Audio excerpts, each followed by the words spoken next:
నమస్కారం ఘంటారావానికి స్వాగతం. ముందుగా ప్రధాన అంశాలు. రాష్ట్ర ఆర్థిక వ్యవస్థను ట్రిలియన్ స్థాయికి చేర్చాలి, విద్యార్థులందరూ అందులో భాగస్వామ్యం కావాలన్న ముఖ్యమంత్రి.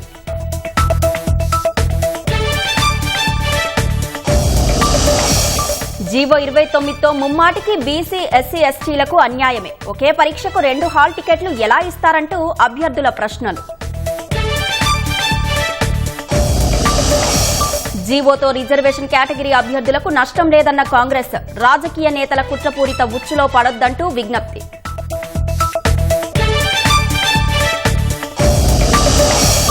వానాకాలం రైతు భరోసా ఇవ్వకపోవడంపై రాష్ట్ర వ్యాప్తంగా బీఆర్ఎస్ ఆందోళన, అన్ని మండల కేంద్రాల్లో శ్రేణుల ధర్నాలు, ర్యాలీలు.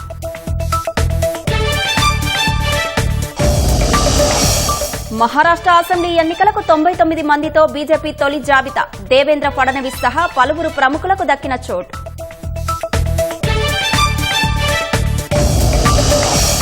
అమెరికా అధ్యక్ష ఎన్నికల్లో భారతీయ అమెరికన్ల ప్రభావం, ఈ ఏడాది ఎన్నికల్లో కీలకంగా మారనున్న ప్రవాసుల ఓట్లు.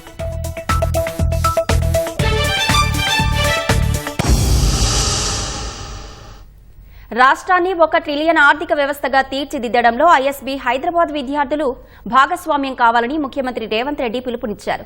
ఇండియన్ స్కూల్ ఆఫ్ బిజినెస్ నాయకత్వ శిఖరాగ్ర సదస్సుకు ముఖ్య అతిథిగా ఆయన హాజరయ్యారు. నాయకులుగా విజయం సాధించాలంటే ధైర్యం, త్యాగం సహా ప్రజలతో మమేకమయ్యే లక్షణాలు తప్పకుండా ఉండాలని ఐఎస్బీ విద్యార్థులకు రేవంత్ రెడ్డి సూచించారు. సవాళ్లను ఎదుర్కోకపోతే గొప్ప విజయాలు సాధించలేమని ఉద్బోధించారు. కాంగ్రెస్ డిఎన్ఏలోనే గొప్ప నాయకత్వ లక్షణాలు ఉన్నాయని, ఈ విషయాన్ని మహాత్మాగాంధీ నుంచి మన్మోహన్ సింగ్ వరకు ఎందరో నిరూపించారని తెలిపారు. రాష్ట్ర ప్రభుత్వంలో 2-3 ఏళ్లు కలిసి పనిచేయాలని ఐఎస్బీ విద్యార్థులను రేవంత్ రెడ్డి కోరారు. కార్పొరేట్ కంపెనీల మాదిరిగా ప్రభుత్వం జీతాలు ఇవ్వలేకపోయినా జీవితానికి సరిపడా జ్ఞానాన్ని, సవాళ్లను ఎదుర్కొనే నైపుణ్యాన్ని అందిస్తుందని తెలిపారు. ఒలింపిక్స్ లో పతకాలే లక్ష్యంగా గచ్చిబౌల్లో యంగ్ ఇండియా స్పోర్ట్స్ యూనివర్సిటీ ఏర్పాటు చేయబోతున్నట్లు సీఎం రేవంత్ రెడ్డి తెలిపారు. As a students of ISB in Hyderabad, you are all brand ambassadors of Hyderabad and Telangana and New India. We have an ambitious goal and vision to make Telangana a $1 trillion GSP economy. To achieve that goal, we need to transform Hyderabad into a $600 billion city. I need your help in taking this vision to every part of the world. Wherever you go, please speak to investors, business leaders and common people about Telangana and Hyderabad. I don't want Hyderabad to compete with the cities in India. Instead, I want Hyderabad to compete with New York, London, Paris, Tokyo or Seoul. It's hard but not impossible. 317 జీవోపై రాష్ట్ర ప్రభుత్వం ఏర్పాటు చేసిన మంత్రివర్గ ఉపసంఘం తన నివేదికను sealed కవర్లో CM Revanth రెడ్డికి సమర్పించింది. వైద్యారోగ్య శాఖ మంత్రి దామోదర రాజనరసింహ అధ్యక్షతన ఏర్పాటైన కేబినెట్ సబ్ కమిటీ 317 జీవోపై ఉద్యోగ, ఉపాధ్యాయ సంఘాలతో పాటు నిష్ణాతులైన మేధావులతో సుదీర్ఘంగా చర్చించింది. వారి నుంచి వినతుల రూపంలో ప్రత్యక్షంగా వెబ్సైట్ ద్వారా అప్లికేషన్స్ స్వీకరించి సమస్యల పరిష్కారానికి వివిధ శాఖల ఉన్నతాధికారులతో పలు దఫాలుగా సమీక్షలు నిర్వహించి తుది నివేదికను సిద్దం చేసింది. ఈ మేరకు ముఖ్యమంత్రి రేవంత్ రెడ్డిని కలిసి దామోదర రాజనరసింహ నివేదికను సమర్పించారు. గ్రూప్ 1 పరీక్షలు వాయిదా వేయాలంటూ అభ్యర్థులు హైదరాబాద్ అశోక్ నగర్లో కోరారు. జీవో 29 వల్ల బీసీ, ఎస్సీ, ఎస్టీ అభ్యర్థులకు తీవ్ర అన్యాయం జరుగుతుందని వారు ఆవేదన వ్యక్తం చేశారు. ప్రిలిమ్స్ కి 1 హాల్ టికెట్, మెయిన్స్ కి 1 హాల్ టికెట్ ఇచ్చిన చరిత్ర దేశంలో తెలంగాణకే దక్కిందని వ్యంగ్యాస్త్రాలు సంధించారు. ప్రభుత్వం ప్రతిపక్షాలతో మాట్లాడే బదులు ఒకసారి గ్రూప్ 1 అభ్యర్థులను పిలిపించి మాట్లాడాలని కోరారు. ప్రెస్ మీట్ నిర్వహిస్తున్న అభ్యర్థులను పోలీసులు అదుపులోకి తీసుకుని పోలీస్ స్టేషన్లకు తరలించారు. చూసుకుంటే భారతదేశ చరిత్రలో మీరు ఏ పిఎస్సీనైనా తీసుకోండి, ఎక్కడ యూపీఎస్సీని తీసుకోండి, మీ మిగతా రీజనల్ పిఎస్సీలను ఏదైనా తీసుకోండి, ఎప్పుడు కూడా హాల్ టికెట్ నెంబర్లు చేంజ్ చేసినటువంటి పాపన ఏ పిఎస్సీ పోలేదు. మొట్టమొదటిసారిగా ఈ భారతదేశ చరిత్రలో మొట్టమొదటిసారిగా ఒక టీజీపీఎస్సీ మాత్రమే హాల్ టికెట్ల నెంబర్లు ప్రిలిమ్స్, మెయిన్స్ చేంజ్ చేసిండ్రు. దాంతోపాటు ఎప్పుడైతే క్వాలిఫై ప్రిలిమ్స్ రిజల్ట్ వచ్చిన రోజు 31,500 మందిని లిస్ట్ అవుట్ చేసిండ్రు. ఆ తర్వాత నిన్నగాక మొన్న సీఎస్ గారు ప్రెస్ మీట్ లో మాట్లాడుతూ చీఫ్ సెక్రటరీ గారే దాదాపు 34,800 మందిని మేము ఎగ్జామ్ రాపిస్తున్నట్టు చెప్తున్నారు.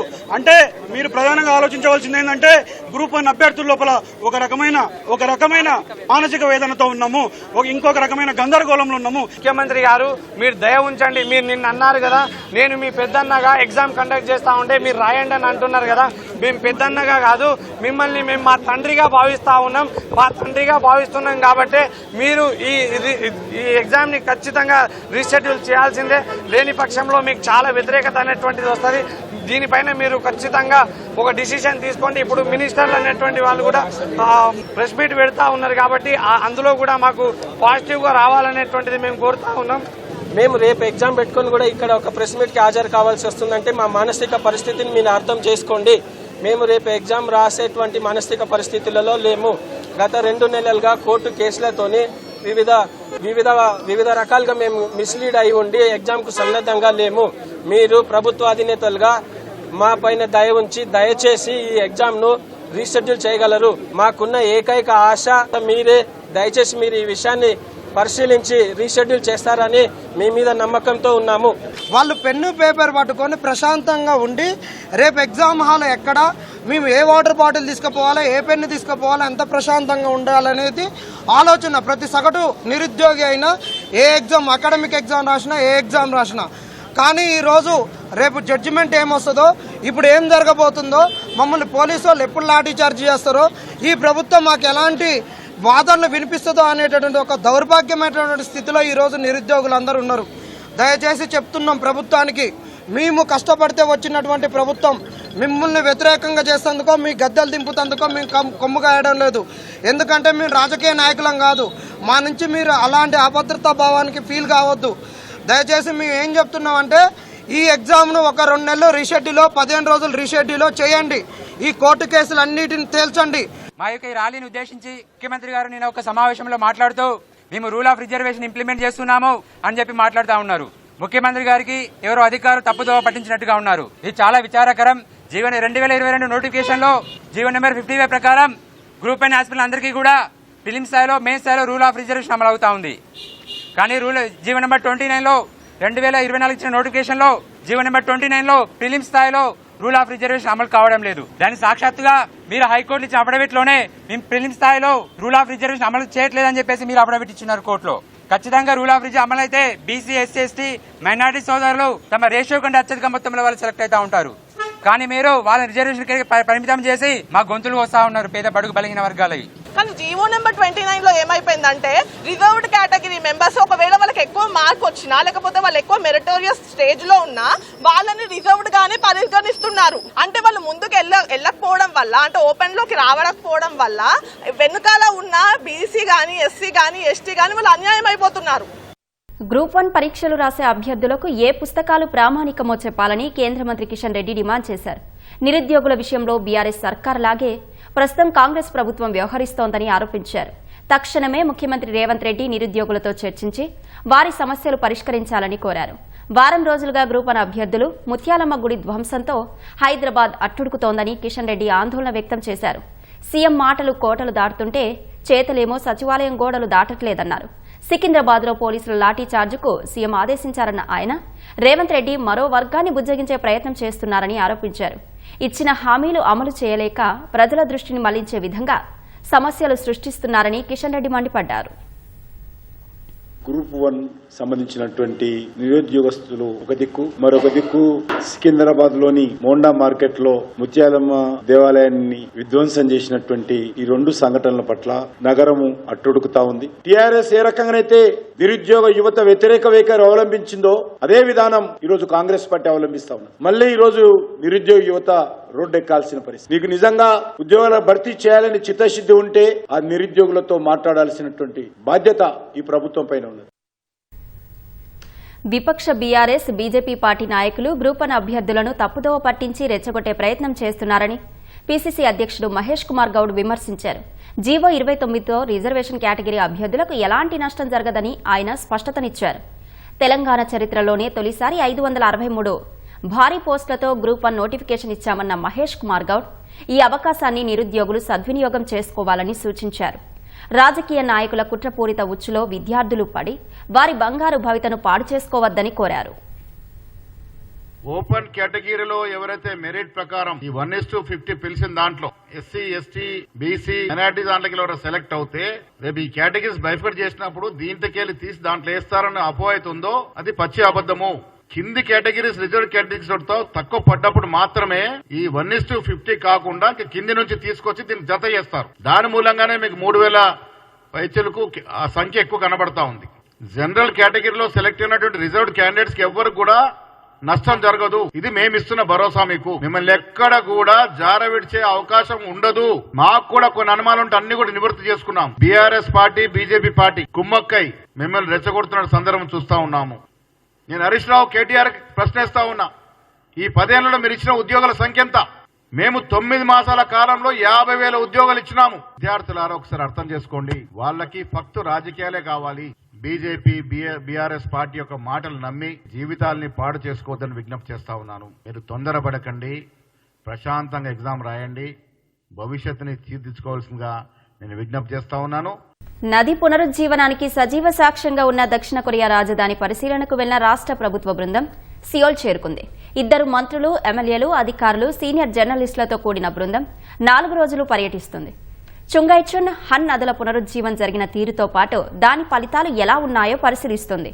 దక్షిణ కొరియాలోని స్పోర్ట్స్ యూనివర్సిటీ, సంగ్డోలోని కమాండ్ కంట్రోల్ సెంటర్, అక్కడి పట్టణ పరిపాలన, నిర్వహణ తీరును కూడా అధ్యయనం చేస్తుంది. ఇందులో భాగంగా రేపు ఉదయం సియోల్ దగ్గరలో ఉన్న ప్రసిద్ధ పర్యాటక ప్రదేశం నామీ దీవిని ఈ బృందం సందర్శించనుంది. చెట్లతో నిండి ఉన్న వీధులు, ప్రకృతి అందాలతో ఉన్న ఈ దీవికి సాంస్కృతిక ప్రాధాన్యం ఉంది. ప్రత్యేకంగా కొరియన్ డ్రామా వింటర్ సోనాట తర్వాత ఈ ప్రదేశం మరింత ప్రాచుర్యం పొందింది. వానాకాలం రైతు భరోసా ఇవ్వకపోవడాన్ని నిరసిస్తూ బీఆర్ఎస్ రాష్ట్ర వ్యాప్తంగా ఆందోళనలు చేపట్టింది. రైతుల పట్ల రేవంత్ సర్కార్ తీరును వ్యతిరేకిస్తూ అన్ని మండల కేంద్రాల్లో ధర్నాలు, ర్యాలీలు నిర్వహించారు. రైతు భరోసా పూర్తి రుణమాఫీ అయ్యే వరకు రాష్ట్ర ప్రభుత్వంపై పోరాటం ఆపబోమని బీఆర్ఎస్ అగ్ర నాయకులు స్పష్టం చేశారు. కర్షకులకు న్యాయం జరిగే వరకు అండగా ఉంటామని భరోసా ఇచ్చారు. వానాకాలం రైతు భరోసా మంజూరు, పూర్తి స్థాయిలో రుణమాఫీ చేయాలనే డిమాండ్తో బీఆర్ఎస్ శ్రేణులు రోడ్డెక్కాయి. రాష్ట్ర వ్యాప్తంగా దాదాపు అన్ని మండల కేంద్రాల్లో గులాబీ కార్యకర్తలు ధర్నాలు, రాస్తారోకోలతో హోరెత్తించారు. తెలంగాణలో 40 లక్షల మంది రైతులకు రుణమాఫీ చేసినట్లు జాతీయ కాంగ్రెస్ పార్టీ ట్విట్టర్లో చేసిన పోస్టుపై బీఆర్ఎస్ కార్యనిర్వాహక అధ్యక్షుడు కేటీఆర్ మండిపడ్డారు. నిజానికి ఇప్పటి వరకు రైతు రుణాలు 40% కూడా మాఫీ కాలేదని చెప్పారు.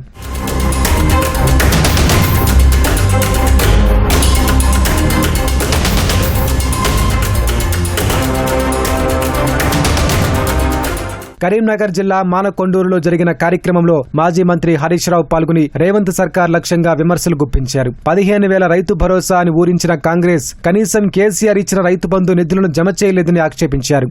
ఈ కాంగ్రెస్ వాళ్ళను 15,000 ఇస్తామని 10,000 కూడా ఎగబెట్టిన కాంగ్రెస్ మరి ఊరుకుందామా, ఈ కాంగ్రెస్ వాళ్ళని ఉరికిద్దామా?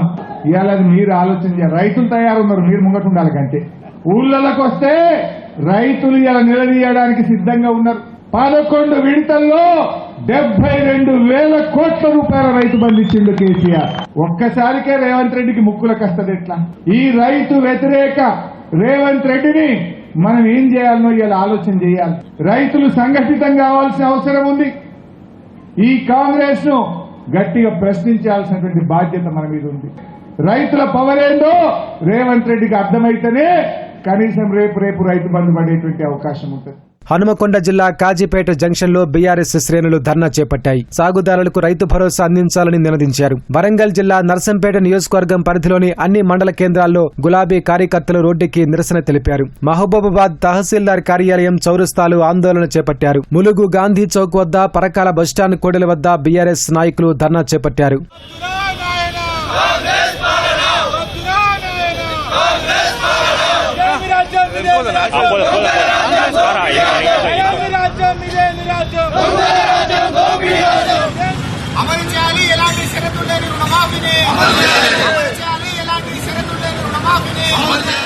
మెదక్ జిల్లా అక్బర్పేట భూంపల్లి మధ్య జాతీయ రహదారిపై బైఠాయించి గులాబీ కార్యకర్తలు రాస్తారోకో చేశారు. జహీరాబాద్ లో బీఆర్ఎస్ శ్రేణులు చేపట్టిన నిరసన పోలీసులు, నాయకుల మధ్య తోపులాటకు దారితీసింది. పెద్దపల్లిలో రాజీవ్ రహదారిపై రాస్తారోకో నిర్వహించారు. సిద్దిపేట జిల్లా హుస్నాబాద్, కొత్తగూడెం జిల్లా ఇల్లందు, నిజామాబాద్ జిల్లా డిచ్పల్లి, కామారెడ్డి జిల్లా తాడ్వాయిలో బీఆర్ఎస్ కార్యకర్తలు నిరసనలతో హోరెత్తించారు. నాగర్ కర్నూలు జిల్లా కల్వకుర్తి నియోజకవర్గ పరిధి కల్వకుర్తి, వెల్దండ, ఆమనగల్, ఊరుకొండ మండల కేంద్రాల్లో బీఆర్ఎస్ నాయకులు ఆందోళన నిర్వహించారు. గద్వాల అంబేద్కర్ చౌరస్తాలో బీఆర్ఎస్ శ్రేణులు నిరసన చేపట్టాయి. నల్గొండ జిల్లా మిర్యాలగూడ, భువనగిరి జిల్లా యాదగిరిగుట్ట, తుంగతుర్తి నియోజకవర్గ పరిధి అన్ని మండల కేంద్రాల్లో గులాబీ శ్రేణులు నిరసనలు చేపట్టాయి. మహారాష్ట్ర అసెంబ్లీ ఎన్నికలకు సంబంధించి 99 మంది అభ్యర్థుల పేర్లతో కూడిన తొలి జాబితాను భారతీయ జనతా పార్టీ విడుదల చేసింది. మహారాష్ట్రలో బీజేపీ అగ్రనేత, మహారాష్ట్ర ఉప ముఖ్యమంత్రి దేవేంద్ర ఫడణవీస్ నాగపూర్ సౌత్ వెస్ట్ స్థానం నుంచి పోటీ చేయనున్నారు. రాష్ట్ర బీజేపీ అధ్యక్షుడు చంద్రశేఖర్ బావన్కులే కామటి నుంచి బరిలో నిలిచారు. మహారాష్ట్ర మాజీ ముఖ్యమంత్రి అశోక్ చవాన్ కుమార్తె శ్రీజయకు భోకర్ సీటును కేటాయించింది. మంత్రులు గిరీష్ మహాజన్, సుధీర్ ముంగటివర్ తదితరులు జాబితాలో స్థానం దక్కించుకున్నారు. మహారాష్ట్ర శాసనసభకు నవంబర్ 20న ఒకే విడతలో పోలింగ్ జరగనుంది. రాష్ట్రంలో 288 అసెంబ్లీ స్థానాలుండగా బీజేపీ 151 స్థానాల్లో పోటీ చేస్తోంది. అమెరికా అధ్యక్ష ఎన్నికల్లో భారతీయ అమెరికన్లు తీవ్ర ప్రభావం చూపనున్నారు. అమెరికాకు వలస వచ్చిన వారిలో మెక్సికన్ల తర్వాత భారతీయులదే రెండో స్థానం. ఈ ఏడాది ఎన్నికల్లో భారతీయ అమెరికన్ల ఓట్లు కీలకంగా మారాయి. సంఖ్యపరంగా చూస్తే ఓటర్ల సంఖ్య తక్కువగా ఉన్నా నానాటికి భారతీయ అమెరికన్ల ప్రభావం పెరుగుతుండటంతో వారిని విస్మరించే పరిస్థితి లేదు. అందుకే రెండు ప్రధాన పార్టీలు వీరి ఓట్లను దక్కించుకునేందుకు ప్రత్యేక ప్రణాళికలు చేస్తున్నాయి. అమెరికాలో నవంబర్ 5న జరగనున్న అధ్యక్ష ఎన్నికల్లో భారతీయ అమెరికన్ల ఓట్లు కీలకంగా మారాయి. అక్కడి దేశ రాజకీయాల్లో భారతీయ మూలాలు ఉన్నవారు కీలక పాత్ర పోషిస్తున్నారు. కేవలం ఓటర్లుగానే కాకుండా రాజకీయ నేతలుగా, అభ్యర్థులుగా, ఓటర్లను సమీకరించే శక్తిగా, నిధులు సేకరించే వారిగా ఇలా అనేక అంశాల్లో భారతీయులు ప్రధాన పాత్ర పోషిస్తున్నారు. అమెరికా మొత్తం ఓటర్లలో భారతీయ అమెరికన్ల ఓట్లు దాదాపు 21 లక్షలుంటాయి. సంఖ్యాపరంగా చూస్తే తక్కువే అయినా వీరి ప్రభావం నానాటికి పెరుగుతుంది. వీరిపై ప్రత్యేక దృష్టి సారించాల్సిన అవసరం ఉంది. అందుకే రెండు ప్రధాన పార్టీలైన డెమోక్రటిక్, రిపబ్లికన్ పార్టీలు భారతీయ అమెరికన్లను విస్మరించే పరిస్థితి లేదు. ఈసారి ఎన్నికల్లో పోటీ చేస్తున్న డెమోక్రటిక్ అభ్యర్థి కమలా హారిస్ కూడా భారతీయ మూలాలున్న వ్యక్తి కావడం గమనార్హం. భారతీయ అమెరికన్లలో ఎక్కువ మంది విద్యాధికులే ఉన్నారు.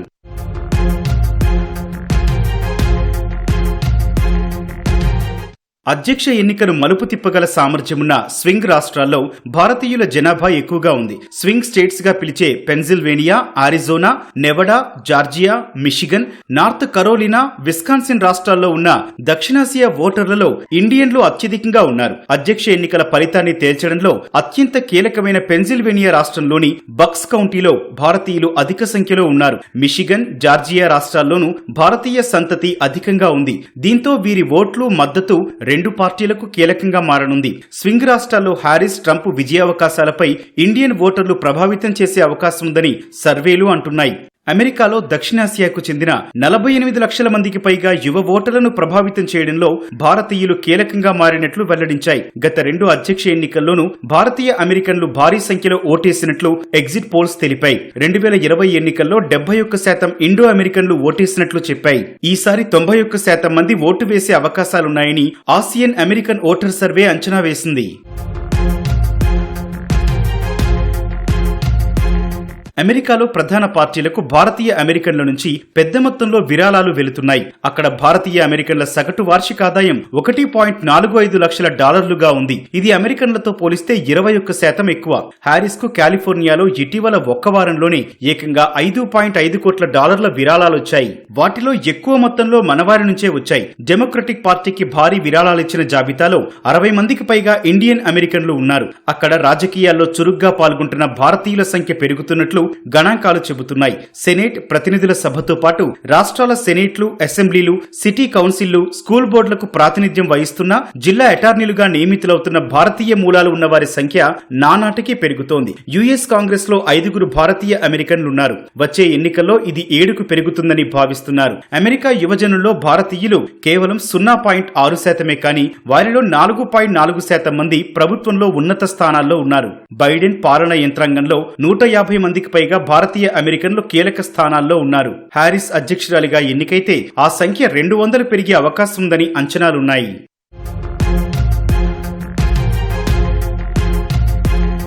భారతీయ అమెరికన్లలో దాదాపు 55% మంది డెమోక్రటిక్ పార్టీకి మద్దతిస్తున్నట్లు తాజా సర్వేలు వెల్లడించాయి. 25% మంది రిపబ్లికన్ పార్టీకి మద్దతిచ్చారు. 15% మంది స్వతంత్రులకు మద్దతివ్వగా మిగిలిన వారు తమ అభిప్రాయాన్ని చెప్పేందుకు విముఖత చూపినట్లు సర్వేలు తెలిపాయి. 2020 నుంచి ఇండియన్ అమెరికన్లు, ముఖ్యంగా హిందువులు రిపబ్లికన్ పార్టీకి క్రమంగా దూరమవుతున్న వైన స్పష్టంగా కనిపిస్తోందని సర్వేలు చెప్పాయి.